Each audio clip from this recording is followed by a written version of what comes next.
A decent game week with 52 points and a small green arrow to show for it. If you're new here, make sure to hit the subscribe button for weekly team selection videos throughout the season. Also, don't forget to join my mini-league via the link in the description. With a clean sheet against Everton, David Raya is now joint top in the league with 6 clean sheets. Meanwhile, Gabriel made a strong return, earning maximum bonus points after missing the last 2 matches. Lewis Hall stole the spotlight with an impressive 15-point haul, salvaging what could have been a disastrous game week. Captaining Mohamed Salah seemed like it might go to waste after Robertson's red card, but he still managed to deliver an assist, while Enzo Fernandez picked an assist. Up front, it was the same familiar disappointment, as Erling Haaland managed just a single shot throughout the entire game.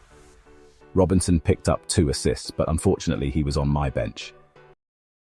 Now let's shift our focus to the transfer plans for Game Week 17. I've finally decided to transfer out Erling Haaland, as Manchester City's form hasn't improved over the last 7 matches. With the funds, I'm bringing in Cole Palmer for Brennan Johnson. Palmer has been a must-have recently, scoring 4 goals and providing 2 assists in his last 4 matches. And Chelsea's fixtures look favourable until Game Week 22, with a difficulty rating of just 2. For the open forward slot, I've opted for the most in-form striker in FPL right now, Alexander Isak. He's delivered 3 goals and 2 assists in his last 3 matches.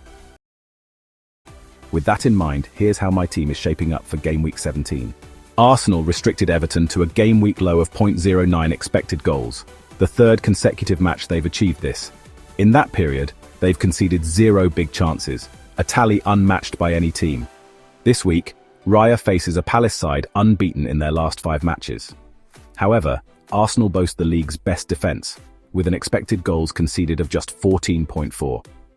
With Gabriel back from injury, Arsenal's set-piece threat could be key, as they've scored 8 goals from set-pieces, the most in the league. However, Palace have been solid, conceding just 2 goals from set-pieces this season. With his 2 assists against Liverpool, Robinson now leads all defenders with 6 assists.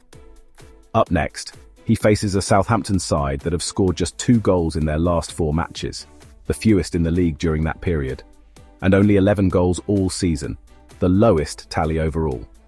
Hall finally delivered returns with 2 assists and a clean sheet against Leicester. Among defenders, only Trent Alexander-Arnold and Leif Davis have a higher expected assist tally than his 2.4. This week, he faces an Ipswich side that have scored just 3 goals in their last 3 matches. Only Southampton have managed fewer. Enzo Fernandez has now delivered returns in 6 consecutive matches, scoring 3 goals and providing 4 assists in that time. He now faces an Everton side that have been solid defensively, with 6 clean sheets, second only to Liverpool. Aston Villa have lost just 1 home match this season, and next, they host a Man City side struggling for confidence, with only 1 win in their last 7 matches. Rodgers could take advantage of City's poor defensive form, as they've kept just 3 clean sheets and conceded 42 big chances. Only 6 teams have allowed more. Saka has now blanked for the 3rd game in a row, but he still leads all players with 11 assists and 19 big chances created. This week, he faces a Palace defence that has managed just 1 clean sheet in their last 7 matches. Palmer has been exceptional in his last 4 matches, contributing 6 goal involvements, a tally bettered only by Salah. He also leads all players with 44 chances created. However, Everton have been solid at home, keeping 3 clean sheets and conceding just 14 big chances this season.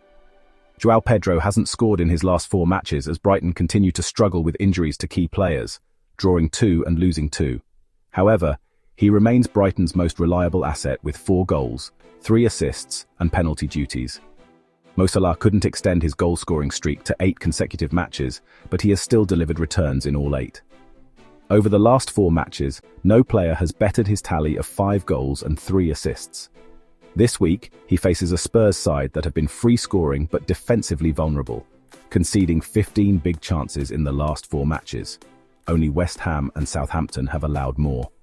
No forward has scored more goals than Isak's 3 in the last 3 matches. During this period, he has taken 9 shots and created 11 chances. Up next, he faces an Ipswich side yet to win at home this season, conceding 12 goals on home turf. Overall, they have allowed 60 big chances this season. Only Southampton have conceded more.